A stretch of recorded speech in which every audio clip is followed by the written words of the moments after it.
Hello friends, अगर आप smoke करते हैं या फिर पान मसाला खाते हैं और इसकी हैबिट को छोड़ना चाहते हैं तो आज का वीडियो आपके लिए यूजफुल होने वाला है। वीडियो को लास्ट तक देखिएगा। मैं आपको एक स्पेशल टेक्निक बताने वाला हूं और बताने वाला हूं क्यों ये टेक्निक सक्सेसफुल भी है।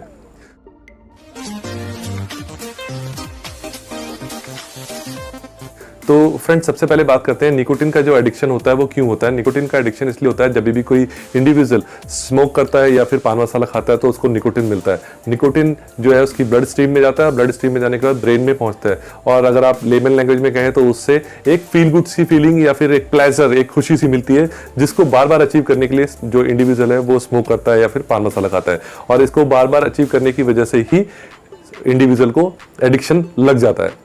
तो अब इसमें एडिक्शन कॉजिंग कंटेंट क्या है? एडिक्शन कॉजिंग जो चीज है वो है निकोटिन।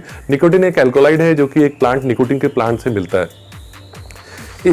अब हम बात करते हैं स्मोकिंग या पान मसाला के अंदर निकोटिन के अलावा और कौन से हार्मफुल केमिकल्स पाए जाते हैं। उसमें बहुत से केमिकल्स पाए जाते हैं जिसमें कुछ मेन जो है hydrogen cyanide, formaldehyde, ammonia, arsenic और कार्बन मोनोऑक्साइड, बेंजीन, टार, ऐसे और भी कार्सिनोजेनिक कंटेंट भी होते हैं अदर देन निकोटिन के। तो उससे होता क्या है, निकोटिन तो एक तरीके से देखा जाए, अगर आपको देखें तो वो एक फील गुड की फीलिंग कराने के लिए कुछ कर रहा है काम उसके अंदर। हालांकि वो गलत चीज है, लेकिन निकोटिन से उसको इंडिविजुअल को ये तो अचीव हो रहा है कि हाँ उसे फील गुड मिल रहा है। लेकिन जो बाकी हार्मफुल केमिकल्स हैं, जो हाइड्रोजन साइनाइड, फॉर्मल्डिहाइड वगैरह, वो तो इनका कहीं से कहीं रोल ही नहीं है इन फील गुड के लिए। निकोटिन तो फील गुड फीलिंग करा रहा है, लेकिन बाकी चीज जो है हार्मफुल केमिकल्स वो फील गुड की फीलिंग भी नहीं करा रहे, लेकिन और हार्मफुल है। निकोटिन के साथ साथ वो भी हार्मफुल है। तो यही इसी चीज को यूज करके फार्मास्यूटिकल कंपनीज ने कुछ रिसर्च करने के बाद निकोटिन की च्युइंग गम्स को डेवलप किया और च्युइंग गम्स को डेवलप करने के बाद उन्होंने इसको निकोटिन के एडिक्शन को छोड़ने का एक बेस्ट तरीका निकाला। अब आप कहेंगे आपको च्युइंग गम के बारे में पहले पता है, लेकिन मैं आपको बता दूं च्युइंग गम के बारे में जो आपको नहीं पता वो मैं बताता हूँ। च्युइंग गम के अंदर सिर्फ और सिर्फ प्योर निकोटिन है, nothing else, no harmful chemicals. तो इससे क्या होता है कि ये जो 50% ऑफ दी जो हार्मफुल केमिकल्स हैं वो निकाल दिए गए। एक तरीके से देखा जाए तो सिर्फ निकोटिन रह गया। निकोटिन भी हार्मफुल होता है, लेकिन निकोटिन से इंडिविजुअल को जो फील गुड फीलिंग मिल रही है वो प्रोवाइड कराई जाती है बिना स्मोक के या बिना पान मसाले के, और उसको भी ग्रेजुअल डिक्रीज के साथ साथ छुड़वाया जाता है। जिससे होता क्या है, जो क्रेविंग होती है, जो डिपेंडेंसी होती है इंडिविजुअल की, वो भी नहीं होती। तो अब इसमें होता क्या है, जो च्युइंगम्स होती हैं, जो च्युइंगम्स को ये वाली जो च्युइंगम है, ये निकोटिन की जो च्युइंगम्स हैं वो किस तरीके से डिफरेंट है ऑर्डिनरी च्युइंगम्स से, वो मैं आपको बता देता हूँ। देखिए, ऑर्डिनरी च्युइंगम्स को तो आदमी चबाता है, चबाने के बाद उसके बाद जो उसका कई बार स्पिट जो आता है वो स्वॉलो भी कर लेता है, लेकिन इसके अंदर स्वॉलो नहीं कर सकते और बिल्कुल करना भी नहीं चाहिए, क्योंकि अगर किया तो हिकअप्स शुरू हो जाते हैं और कई बार वॉमिट भी हो जाता है। तो बस आप ये समझ के चलिए कि अगर कोई इंडिविजुअल च्युइंग गम यूज कर रहा है तो उसको उसके स्पिट को स्वॉलो नहीं करना चाहिए। तो उसको थूक सकता है लेकिन स्वॉलो नहीं करना। तो अब इसका एक प्रोसेस है कि किस तरीके से यूज करना है। तो उसका तरीका ये है कि च्युइंग गम ली, सबसे पहले चबाई, चबाने के बाद जैसे ही निकोटिन का टेस्ट आना शुरू हुआ तो च्युइंग गम को अपने जबड़े और दांत के गाल और जबड़े के बीच में उसको प्लेस कर दिया, और उससे क्या होगा, जो सलाइवा के थ्रू निकोटिन एब्जॉर्ब होगा और वो फिर ब्रेन में जाएगा और सेम वही फीलिंग प्रोवाइड करेगा जो कि सिगरेट के स्मोक करने से या फिर पान मसाला खाने से होती है। लेकिन उसमें एडवांटेज क्या है कि आपको सिर्फ निकोटिन मिल रहा है, वो अदर हार्मफुल केमिकल्स नहीं मिल रहे। तो 50% आपका एडवांटेज यहाँ पे हो गया। तो आपको यहाँ दिक्कत होगी तो आप उसके बाद उसको शिफ्ट भी कर सकते हैं, लेकिन उसके स्पिट को आप यूज नहीं कर सकते, आप उसको नहीं सॉलो कर सकते।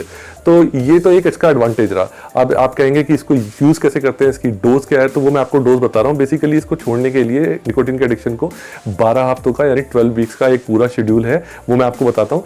लेकिन उससे पहले ये डिसाइड करना पड़ेगा कि निकोटेक्स जो निकोटिन की टैबलेट है उसको आप कौन सा मिलीग्राम यूज करें। 2 मिलीग्राम भी आता है, 4 मिलीग्राम भी आता है। तो 2 मिलीग्राम वो इंडिविजुअल्स यूज करें जो कि 20 सिगरेट से कम स्मोक करते हैं, और 4 मिलीग्राम वो इंडिविजुअल यूज करें जो कि 20 या 20 से ज्यादा सिगरेट स्मोक करते हैं।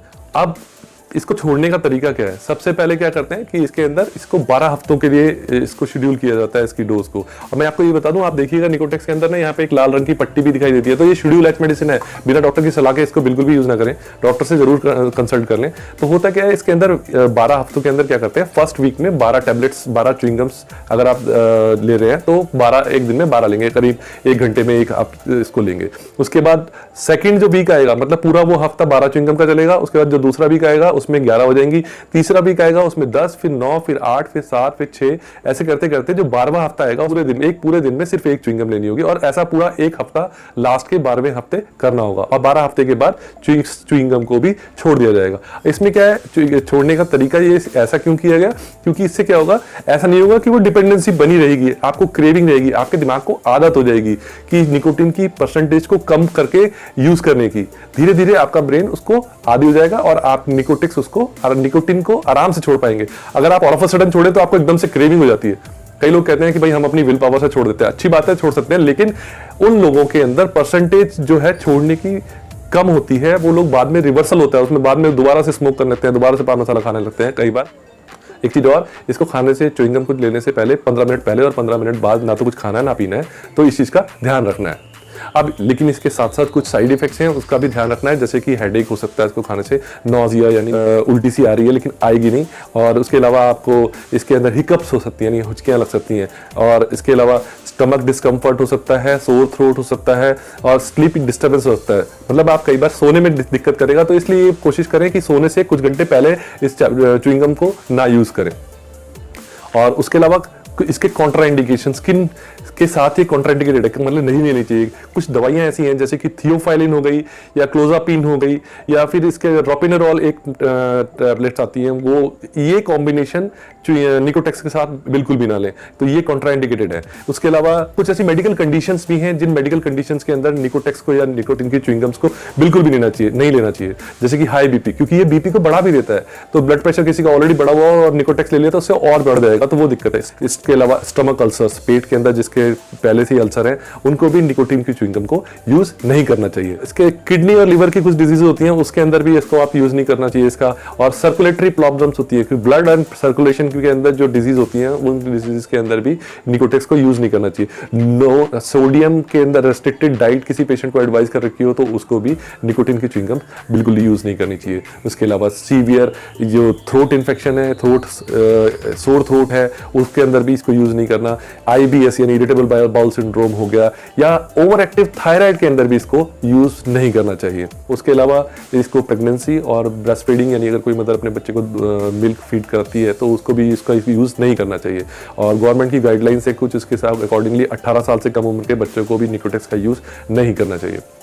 और finally last but not least, इस च्युइंगम को बच्चों के पहुंच से तो बिल्कुल दूर रखना चाहिए, क्योंकि अगर बच्चों ने इसको यूज कर लिया तो that could be very harmful. तो इसी तरीके के मेडिकल रिलेटेड वीडियोस को देखने के लिए हमारे चैनल को सब्सक्राइब करिए और बेल आइकन को दबाइए। तो sir, thank you very much.